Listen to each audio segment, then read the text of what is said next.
Hello, I'm Barbara Lucas, and welcome to The Green Room, a collaboration between Washtenaw County and Ann Arbor's Community Television Network. Our guest today is Juliet Berger, the City of Ann Arbor's ornithologist and president of the Washtenaw Audubon Society. Juliet, welcome. It's a pleasure to be here with you, Barbara. So last time we had you on the show was 3 years ago, and we talked to you about a dozen species, and we focused mostly on what they looked like, their size, shape, and their plumage coloration. But as you know, they're very hard to see sometimes. They're too far away, or we don't have our binoculars, or the lighting is bad, or whatever. So when I'm out on walks with you on the city for the Natural Areas Preservation or for the Washtenaw Audubon, the birders often talk about different variables that you need to look at that are clues to what bird you might be looking at, such as when you're seeing them, where, how they're acting, or whatever. So I'd like to share with the audience today some of those tips that I've picked up from you, and hopefully I'll be learning a lot more new ones today as well. So let's start with when. What birds, if we're going out early spring, let's say the river's not even fully open yet, what might we see on some of the open areas of the water? Yeah, so in the early spring, in late February, and in March, we have lots and lots of different waterfowl species migrating through our area. They won't stop here to breed, but they'll continue into lakes and rivers and ponds in the far north. Canvasbacks, redheads, all kinds of scaup and ringneck ducks. Those birds don't nest here, but they will be stopping here in March as the ice is going out. And late March and early April, we have common loons coming through. They don't nest quite this far south, but you can find them in northern Michigan in the UP and up into Canada. Will the loons this early be calling? Would we ever hear them call around Ann Arbor? Sometimes you'll hear them calling, and my favorite spot to see them is Barton Pond. Okay. You can get a big group, 3, 4, up to 50 I've seen on the pond, depending on the day. Oh, that's exciting. Mm-hmm. And they're calling in the spring. They're still finding mates and that sort of thing. And what, in terms of the flittery kind of birds, not ducks, what might we see very early? Very early in the spring, after the temperature is mostly above freezing, you'll have kinglets. Both ruby crowned kinglet and golden crowned kinglet will be coming through. Most of those nest farther north of here. And some early warblers. The end of April, actually even earlier than that, we might have some pine warblers. And we see and hear a lot of those at Stinchfield Woods and other areas in Washtenaw County. And then warbler season starts. Mm-hmm. That lasts for about how long? So in the spring, warbler season is pretty fast and quick. Starts at the end of April, but pretty much you've got the month of May to see all of your spring warblers in their beautiful plumage, singing all of their songs as they're all still trying to find mates as well. And a lot of them continue traveling north, right? So yes, most of them continue traveling north. We do have a few nesting warbler species in our area. Yellow warbler and common yellowthroat will also come through. American redstart. Chestnut-sided warblers nest in some areas of Washtenaw. And of course, we have prothonotary warblers along the Huron River in many spots now. And also there are a few hooded warblers and other more rare species that stay around to nest, but the vast majority of these warblers are going up into the boreal forest, up into Canada. Had a wonderful kayak trip looking for prothonotores this spring. I guess that you can find them in dead wood that's hanging over the river. Yeah, there are only cavity nesting warbler species east of the Mississippi, so the eastern half of the country. And so they're looking for a natural cavity or a downy woodpecker hole that they can repurpose, since the woodpeckers only use them for one season. And they raise their young in those nest cavities. So often these trees or limbs are hanging right over the river. That's their preferred nest. So it's really fun to go float down the river and be up close and personal with this beautiful citron yellow warbler. It's really gorgeous. Very, very loud song. You can always hear them. So then in the fall, some of the birds start gathering to prepare for going south again. Yes. What are some of the birds that you might see starting to gather? So this time of year, the chimney swifts are gathering. They'll mass for migration and all roost communally to stay warm as the nights are getting cooler in the fall, and then they mass migrate all together. And species like Canada geese and various gulls will be grouping up. So you'll see big flights of those species as well in the fall. The chimney swifts put on quite a show, don't they? The swirling around before they go into the chimneys. They're like a tornado of birds at dusk. And as they're all starting to drop into the chimney, it sort of looks like a vacuum cleaner is sucking them in. And this weekend, we're having a chimney swift count. That's something that we do all over the county. So it's really fun to get community members involved in counting swifts at various roosts around Washtenaw County. Okay, so that's brought us up to winter. What kind of birds would we expect to see winter over? Maybe just name a couple. That's a great question. Wintering over birds, we have sparrows coming late in the fall that might spend the winter. A white-throated sparrow probably spends the winter here. And some species of ducks, the ones that migrated through in the spring, will come back through in the fall, and as long as there's open water, they'll stay. So that's covering when, and now let's talk about where. So when we're out in places like the Arb, I'm amazed at how many different habitats there are there in one small space where you'll have, very specific different kinds of birds. For instance, in the field at Dow Prairie, what might be a bird we'd see there? Well, we generally have field sparrows there and song sparrows, which like a grassy field. In larger fields, you might have savanna sparrows, meadowlarks, bobolinks, some of those grassland specialists. But the Dow field hasn't been large enough for those species to breed there. And then there's things like looking up to the top of trees, because the birds are very specific in terms of some of them as to what part of the tree they'll even hang out in. So what would be a bird that we might see at the top of a tree? Baltimore Orioles, they tend to like to feed at the top of the tree. Now their nest might be lower, an overhanging branch, but they're finding insects and blossoms at the top of the tree often. Yellow-throated vireo is a species I wasn't real familiar with growing up, but they seem to be thriving in suburban and parkland around the city and outside Washtenaw County. They are a canopy specialist, so their nests are way high and they're singing from up there and feeding up there too. Great crested flycatchers tend to be a canopy species as well. They have a loud weep, weep calling. You might hear that. A bird that I just realized is more common than I thought is the Indigo Bunting. And the reason I figured out that I had no clue how common it was is that I guess it hangs out at the top of trees far away, so that you can't see how brilliantly blue it is. It just looks like this dark little bird way up there. And once I figured out what its call sounded like, I realized that these Indigo Buntings are fairly common, aren't they? They are fairly common.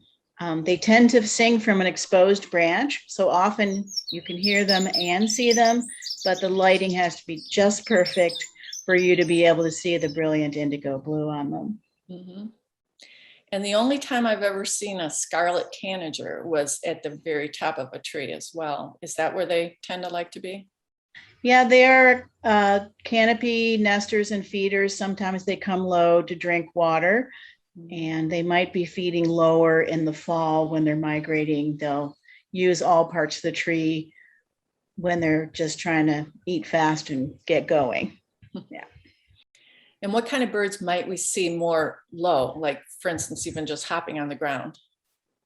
Well, house sparrows are hopping on the ground all over the place throughout urban areas especially. Birds that tend to fly low, I see a lot of swallows flying low over fields and low over the water. Mm-hmm. We have 5 or 6 common swallow species in our area, and also chimney swifts will fly low over the water. And since they can't perch, they will grab a drink from the water on the wing. Wow. Yeah. Huh. And then things like how they act in terms of, like, for instance, a clue that I found really useful is whether or not the tail is pumping. Can you give an example of birds that pump their tails? Yeah, so the eastern phoebe is a relatively common neighborhood bird. It's in the flycatcher family. So they're an aerial insectivore. They will fly out and grab a bug and bring it back to the branch to eat. And they are almost always pumping their tail in sort of a painterly fashion. So if you see an unknown flycatcher and it's not making any sound, but it's painting with its tail, you'll know that it's a phoebe. There are other birds that pump their tail. There are some warbler species that are always tail pumping. The pumping palm, that's one. Oh, the palm warbler. Yes, that's the one I was trying to think of. Yeah. That has helped me trying to remember pumping palm. Yeah, that's the one that's the most common migrant in this area coming through in spring and fall that pumps its tail. So you kind of go to the palm warbler first when you're trying to ID something that looks like a warbler and that's pumping its tail. The other thing that I notice, especially in the fall, if I'm trying to decide if a bird is a warbler or is it a vireo or is it a sparrow, in terms of behavior, warblers are moving fast, picking the leaves, the bugs off of the leaves, flying out to grab bugs. And vireos tend to be very methodical, looking at the underside of each leaf, checking for something that's moving a little bit slower. And sparrows, of course, are hopping more. And when I see warblers in the fall, they tend to, instead of flying from branch to branch, they tend to fall like a leaf from one branch to the next. And I think that's an adaptation so that they're less obvious to predators, since they look like the falling leaves that are all around you. Wow, that's cool. I haven't read anything about that, but that is my pet theory. It's beautiful. Another movement tip that you taught me was if you see a bird that's picking at the bark, trying to get bugs, and it's going up the trunk, what would that be? That one would be a brown creeper. Brown creeper spirals up the tree and the nuthatch spirals down the tree. So we have 2 species of nuthatches in our area, the white-breasted that's here all year round and the red-breasted that has eruptive years, some years coming down from the boreal forest to spend time in our area if the food supply in the boreal is not adequate for them. And then how about, we touched on this a little earlier about groupings, because some birds will only be seen alone or maybe with one other bird, and then there's birds in large groups. So let's start with what would be a bird that you wouldn't see in a group? Generally catbirds. I only see them one at a time unless they're with a mate. But you don't generally see a whole flock of catbirds. How about birds you see in pairs? Birds you see in pairs, generally cardinals. How about the romantic couple, the mourning doves? They always seem so romantic to me. They are always in pairs, mourning doves. Yes, they mate for life, I believe. So they are with that same partner. Yeah. Yeah. And then there's birds that are in huge groups. Like I remember a couple times being at the Diag at the University of Michigan campus, and there are huge groups of crows that like to hang out there in certain times of the year. Yes. Crows break up into pairs and small family groups during the nesting season, but in the fall and winter, And they roost together in huge flocks. That area in the cemetery across from the Hill dormitories in Ann Arbor, that's a massive roost. There are thousands and thousands of crows in there in the wintertime, and they roost together for warmth. And then in the spring, they'll disperse again to find their own nesting areas. So they're just a problem in terms of making messes and being loud during a small portion of the year. They are a native bird, so we try and appreciate them. And then there's birds that I guess that you would never see alone, like Cedar Wax Wings. I read that they're really rarely alone. Is that right? Well, they're almost always in flocks in every season of the year, except when they are nesting, which tends to be late in the summer. And then you might just see a pair attending to one nest full of young. Otherwise, every other time of year, they're traveling and feeding in flocks on our berry bushes and crab apples and that type of thing. And of course, there's our warblers in spring and fall. When they come through, they are often in large mixed flocks of various different species of warblers. So a chestnut-sided, a blackburnian, a black and white warbler, a yellow-throated vireo, a warbling vireo, a red-eyed vireo might all be in the same flock along with 10 or more other species, all feeding together.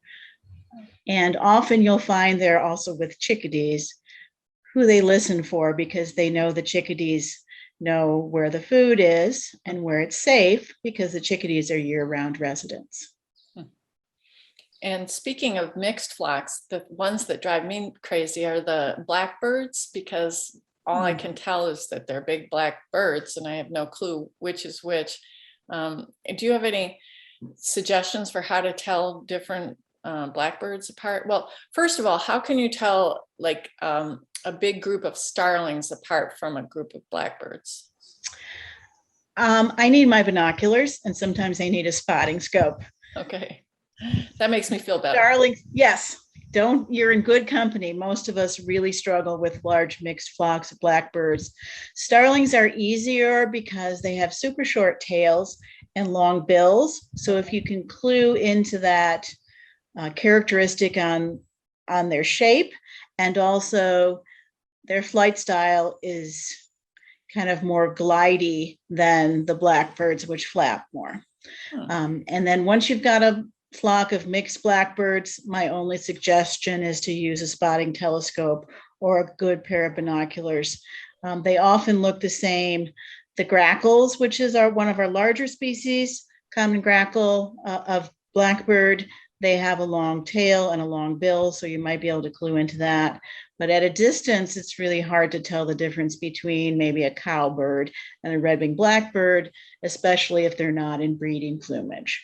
Once they settle down in a field, if you can get a closer look at them, of course, you can sort out between the starlings, the red-winged blackbirds, the cowbirds, the grackles, and then sometimes in spring and fall, we'll have rusty blackbirds joining them as well. And if you can hear them, like a cowbird has a fairly distinctive, I've really come to appreciate the cowbird's call for helping with identification because it sounds kind of like water or gurgly or something. It is liquidy, yes. Liquidy.